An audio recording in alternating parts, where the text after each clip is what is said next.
Start. अच्छा देखिए, last time हमारा जो टॉपिक था दैट वाज अबाउट क्वाशियोर।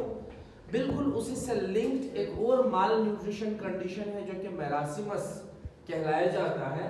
बेसिकली ये मैरासिमस जो वर्ड है taken from the Greek word से निकला गया है, जिसका मतलब है वेस्टिंग। अब वेस्टिंग का क्या मतलब, यानी कि मसल वेस्टिंग। देखिए खास तौर पे ये कंडीशन यानी हर एज में कॉमन है, बहरहाल सबसे ज्यादा अगर इस कंडीशन को देखा जाता है वो बच्चों में देखा जाता है, क्योंकि बच्चे जो है वो टोटली डिपेंड हम पे करते हैं। हम जो डाइट उन्हें देते हैं या उन बच्चों को जो ब्रेस्ट फीडिंग कराई जाती है तो बच्चे टोटली उसी पर डिपेंडेंट हैं। अगर इन केस आप बच्चों को माल न्यूट्रिशन की तरफ लेके जाते हो, उनके ब्रेस्ट फीडिंग का ख्याल नहीं रखते हो, उनके खुराक का ख्याल नहीं रखते हो, तो वो बच्चे क्या करते हैं, वो या तो क्वाशियोर कंडीशन में जाते हैं और या मैरासिमस में कंडीशन में चले जाते हैं। यहाँ पॉइंट ये है कि मैरासिमस और क्वाशियोर में फर्क क्या है। जब हम क्वाशियोर की बात कर रहे थे तो क्वाशियोर में डेफिशिएंसी थी, माल न्यूट्रिशन था, लेकिन यहाँ पे मैरासिमस भी माल न्यूट्रिशन है। अब यहाँ पे अगर हम बात करते हैं माल न्यूट्रिशन की, तो बेसिकली यहाँ पे भी न्यूट्रिएंट्स की कमी है, लेकिन क्वाशियोर में इन्हीं न्यूट्रिएंट्स में मौजूद प्रोटीन की डेफिशिएंसी थी। क्वाशियोर में मौजूद किसकी डेफिशिएंसी थी, प्रोटीन की। अगर हम बात करते हैं मैरासिमस की, तो मैरासिमस में मौजूद जो माल न्यूट्रिशन है, यहाँ कार्बोहाइड्रेट्स की डेफिशिएंसी है। यहाँ कार्बोहाइड्रेट्स के साथ साथ जो है लिपिड्स की, फैट्स की यानी कि डेफिशिएंसी है, लिपिड्स या फिर फैट्स की। यहाँ प्रोटीन की डेफिशिएंसी है। इसका मतलब यही है कि माल न्यूट्रिशन अगर मैरासिमस कंडीशन में है तो मैरासिमस में हम ओवरऑल तमाम के तमाम मैक्रो न्यूट्रिएंट्स की डेफिशिएंसी की बात करते हैं, तो मैक्रो न्यूट्रिएंट्स डेफिशिएंसी होगी। लेकिन चूंकि यानी कि क्वाशियोर कंडीशन में हम सिर्फ और सिर्फ किसकी डेफिशिएंसी की बात कर रहे थे, सिर्फ और सिर्फ प्रोटीन की बात कर रहे थे। लेकिन ओवरऑल अगर यानी कि जितने भी मैक्रो न्यूट्रिएंट्स हैं, जैसे हमारे पास कार्बोहाइड्रेट है, लिपिड्स या फैट्स है, या फिर इसी के साथ साथ प्रोटीन्स है, अगर ओवरऑल इन सब की डेफिशिएंसी हो तो यही कंडीशन बेसिकली क्या कहलाया जाएगा, मैरासिमस कहलाया जाएगा। और ये भी माल न्यूट्रिशन है, लेक ऑफ न्यूट्रिएंट्स की वजह से अगर हम बच्चों को ग़िज़ा बेहतर तरीके से एक नॉर्मल और बैलेंस डाइट उनको प्रोवाइड नहीं करें तो वही बच्चे जो है वो मैरासिमस जैसे कंडीशन में चले जाते हैं। यहाँ आप इस इमेज में देख सकते हो, इस बच्चे का यानी कि जो बच्चे में जो साइन एंड सिम्टम्स जाहिर होंगे, वो बच्चा बिल्कुल एक स्केलेटन की तरह, एक ढांचा की तरह यानी कि आपको दिखाई देगा। दूसरी बात, इस बच्चे का जो स्किन है वो काफी लूज होगा, ठीक। और इसी तरह इस बच्चे के चेहरे के ऊपर बुजुर्ग शख्स की तरह बहुत सारे रिंकल्स होंगे, तो लिहाजा ये कंडीशनिंग अगर एक बच्चे के अंदर वाजे है तो आप समझे कि this is malnutrition and it is a condition of marasmus. वजह मैरासिमस माल न्यूट्रिशन है, मैक्रो न्यूट्रिएंट्स की डेफिशिएंसी है, और कॉमनली कौन से, कार्बोहाइड्रेट, लिपिड्स और प्रोटीन। अब अगर इसी मैरासिमस कंडीशन के हम काजेस की बात करें कि वो कौन से वजूहात हैं जो हमारे बच्चों को यानी कि मैरासिमस जैसे कंडीशन की तरफ लेके जाते हैं। सबसे पहला, यानी अगर वो बच्चा प्री मैच्योर पैदा हो और प्री मैच्योर पैदा होने के बाद उनका ख्याल नहीं रखा जाए, ठीक, लिहाजा उनको किसी ऐसे यानी कि जो न्यूट्रिशनिस्ट होते हैं उनके हवाले ना किया जाए, तो घर में यानी कि जो पेरेंट्स होते हैं वो उनका उतना बेहतर तरीके से ख्याल नहीं रखेंगे, स्लोली एंड ग्रेजुअली वो बच्चा किस कंडीशन में चला जाएगा, मैरासिमस जैसे कंडीशन में। सेकेंडली, अगर हम कास्ट की तरफ जाए, यानी कि कुछ कंट्रीज जो पॉवर्टी का शिकार होते हैं, गुर्बत का शिकार होते हैं, ठीक। अब एक लैक्टोजन अगर आप एक बच्चे को पिलाते हो तो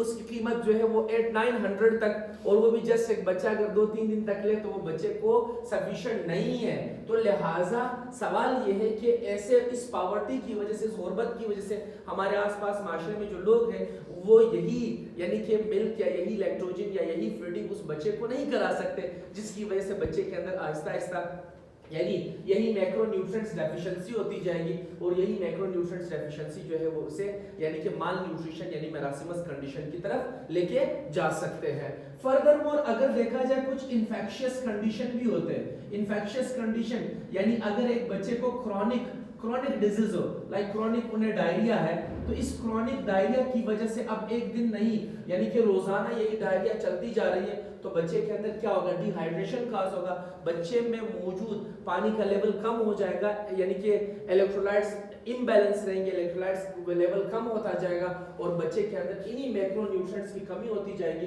and this condition will lead that patient towards the a condition of marasmus, जो कि माल न्यूट्रिशन है। ठीक, इसी के साथ साथ अगर देखा जाए तो डिपेंडेंट है after infection on parasite too, कुछ बच्चों के अंदर जो है एस्केरिस जैसे पैरासाइट्स हो सकते हैं। ठीक, अब ये एस्केरिस जो है अगर ये बॉडी में मौजूद है तो बच्चा बेशक खुराक ले रहा है, लेकिन एस्केरिस उस खुराक को, जैसे कि टेपवर्म में एस्केरिस से ज्यादा इंसेक्ट्स के जो अमूमन बॉडी के अंदर या फिर बॉडी के अंदर जो है, या वर्म्स जिसको हम कहते हैं, ठीक है, वर्म्स है जो आपके बॉडी के अंदर यानी कि मौजूद होते हैं, these are considered to be parasites. Parasites वो ऑर्गेनिजम्स होते हैं जो आपके बॉडी में रह के आपसे फायदा ले और नतीजे में आपको बीमार बना दे। तो यही वर्म्स जैसे एस्केरिस है, टेपवर्म है, ये आपके बॉडी में और उन बच्चों के बॉडी में रह के उनसे क्या लेंगे, उनसे खुराक हासिल करते जाएंगे, लिहाजा बच्चे मैक्रोन्यूट्रिएंट्स डेफिशिएंसी की तरफ जाएंगे, and this deficiency will lead those children towards marasmus या फिर माल न्यूट्रिशन की तरफ लेके जाएंगे। क्लियर? इसी के साथ साथ अगर हम यानी कि साइन एंड सिम्टम्स की बात करें, साइन एंड सिम्टम्स से मुराद अगर ऐसे बच्चे जिनको मेरासिमस कंडीशन हो तो उनको कौन से अलामात जो है वो जाहिर हो सकते हैं, डिफरेंट यानी कि साइन एंड सिम्टम्स हो सकते हैं, जैसे कि इस पिक्चर में आपको दिखाया गया है कि इस पिक्चर में हियर लॉस।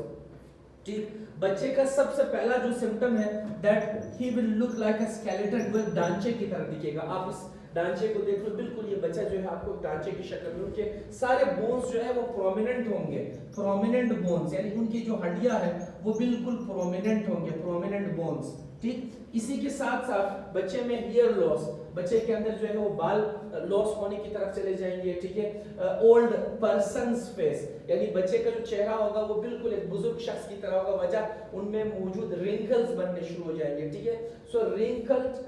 स्किन, उनकी जो स्किन है उनके ऊपर भी बहुत सारे रिंकल्स बनेंगे। ठीक, इसी के साथ साथ देखा जाए तो सीवियर मसल वेस्टिंग, जैसे कि शुरू में हमने बात की कि मेरासिमस एक ग्रीक वर्ड है जिसका मतलब है वेस्टिंग, तो वेस्टिंग किस चीज का, मसल वेस्टिंग। आप अगर किसी भी बच्चे को या किसी भी शख्स को यानी कि फटीग की तरफ या उन्हें लॉस ऑफ हेपेटाइट की तरफ लेके जाते हो, उन्हें खुराक नहीं देते हो, तो स्लोली एंड ग्रेजुअली क्या होता है कि बच्चे के अंदर मौजूद उनके जो एडिपोज टिश्यूज होते हैं जो स्टोर्ड एनर्जी की तरह उनके लिए काम करते हैं,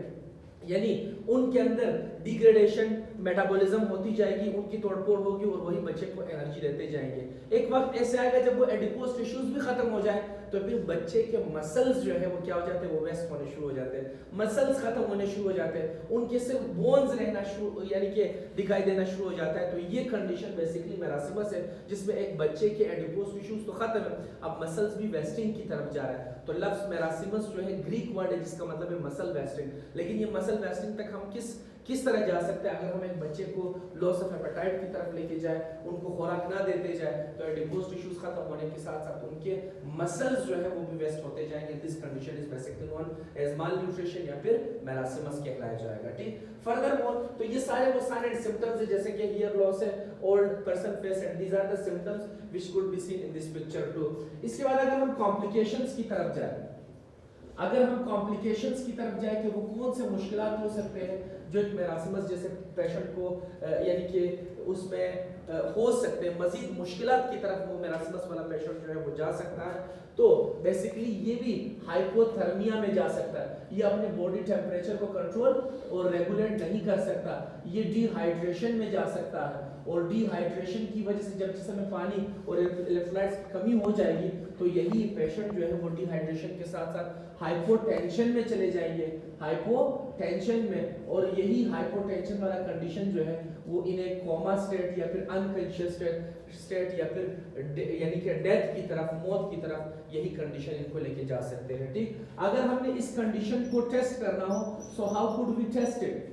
हमें कैसे पता चलेगा कि ये मेरासिमस है या क्वाशियोकोर है। सबसे पहले मेरासिमस और क्वाशियोकोर में हम फर्क कैसे करेंगे, अगर आपने देखा हो तो क्वाशियोकोर में यानी बच्चे में या उस पेशेंट में यानी कि एडिमा होती थी, स्वेलिंग होती थी, सूजन होती थी, और उसके फीट जो है वो स्वलन होते, लेकिन यहाँ पे उनके बोन्स प्रोमिनेंट होते हैं, यहाँ पे इनके बोन्स जाहिर होने शुरू हो जाते हैं, स्किन इनका लूज होना शुरू हो जाता है, हियर उनके लॉस होने की तरफ जाता है, बिल्कुल बच्चा एक स्केलेटन होता है, एक ढांचा होता है। तो इस तरीके से इस फिजिकल एग्जामिनेशन मेथड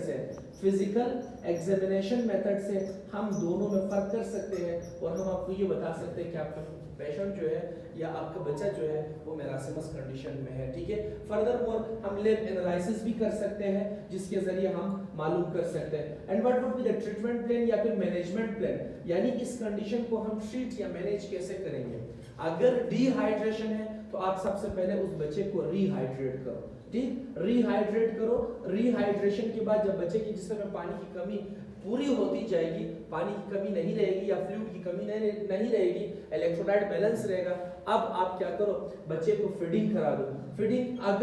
अगर यानी कि घर में ट्रेंड लोग नहीं है, वो नहीं करा सकते, तो आपने क्या करना होगा, आपने ट्रेंड बंदों के हॉस्पिटल में यानी कि उसे एडमिट करना होगा। हॉस्पिटल में जितने भी लोग हैं वो यानी कि उन्हीं डॉक्टर्स को, उन्हीं हेल्थ केयर प्रोवाइडर्स को ट्रेंड किया होता है, लिहाजा वो फीडिंग कराएंगे। बल्कि अगर ट्यूब फीडिंग की जरूरत है तो उन्हें ट्यूब फीडिंग करवाते जाएंगे, जिससे बच्चे के अंदर उन न्यूट्रिएंट्स की जो डेफिशिएंसी है वो बेहतरी की तरफ चलते जाएंगे और लिहाजा वो इन कंडीशन से बच सकते हैं। इसके अलावा हम ऐसे बच्चों को जो है, ठीक है, एपेटाइजर देते जाएंगे। एपेटाइजर जैसे कि हमारे पास मोजिगार है, जैसे हमारे पास ट्राइमेटाबोल है, जैसे कि हमारे पास डोमेल है, डोपिरिडोन या मोटिल है या मोटिलियम है, ताकि बच्चे के अंदर एपेटाइट बढ़ता जाए, भूख बढ़ता जाए और बच्चे जो है वो खाने और फीड की जो है वो डिमांड रखते जाए। जब वो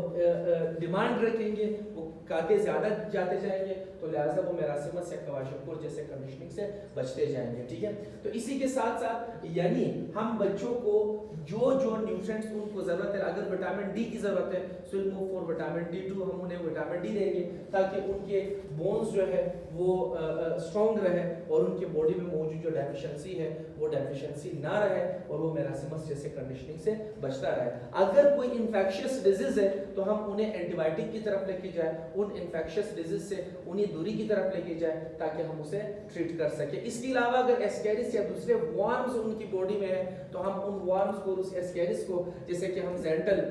यानी कि सिरप देते हैं या यानी कि इसके अलावा वर्मॉक्स देते हैं, तो हम बच्चों को उन्हीं सिरप की तरफ, उन्हीं